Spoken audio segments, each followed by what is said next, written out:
दिवचल शहरातल्या लांबगाव वाठारात आंब्याचे झाड कोसळून कारसयत 2 वाहनांचे लुकसाण झाले।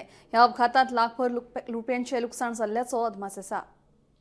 बुधवारा फांतोडेर सादारण 5:45 वरांचेर भल लोकवस्तीत आंब्याचें एक व्हडलें झाड हुमटून पडलें। झाड कोसळिल्ल्यान पोंदां पार करून दवरिल्ली कार आनी स्कूटरीची मेळून 2 वाहनांचें बरेंच लुकसाण जालें। तातूंत नगरसेवक सुदन गोवेकर हाचे स्कूटरीचो आस्पाव आसा, मात हेर कांयच वायट घडणूक घडूंक ना। झाड कोसळिल्ल्याची म्हायती मेळटकीच दिवचलच्या उजो पालोवपी दळान घडणूक थळाव वचून मदत कार्य केलें। थंय आशिल्ले आनी एके कारीची किरकोळ डॅमेज जाल्या अशी म्हायती मेळ्ळा।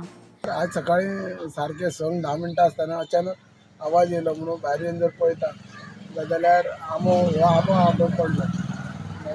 पयले सकयल जर येवन पळयता जाल्यार आमची वॅगनर आहा पळय ती सगळी डॅमेज जाल्ली आसा आनी एक्टिवा सगळी काबार जाली आनी अर्टिगा आहा पळय ती थोडी हे जाल्या, स्क्रॅच पडल्या तिचेर खांदो पडलो। देवाचे दयेन बाकीची कांय हानी जावंक ना, पूण मातशी लुकसाण जाली गाडयेची आनी हेजी बाकीचे कांय जावंक ना। म्हणजे 2 कार आणि 1 स्कूटर, 2 कार आणि एक एक्टिवा। रस्त्यार लोक बी कोण नासले? रस्त्यार सकाळी फुडें सादारण 5:45 बीन जाल्ले आसतली। रस्त्यार कोण नासले आनी तशें भायरी हे ते कांय डॅमेज जावंक ना, पूण आंबो येयलो। हांव देवा कडेन इच्छीत मागता की कोणाक कांय हानी जावंक ना, लुकसाण जाली म्हणल्यार कांय जावंक ना। तुकाराम सावंता सयत ब्युरो रिपोर्ट गोमंतक टीव्ही।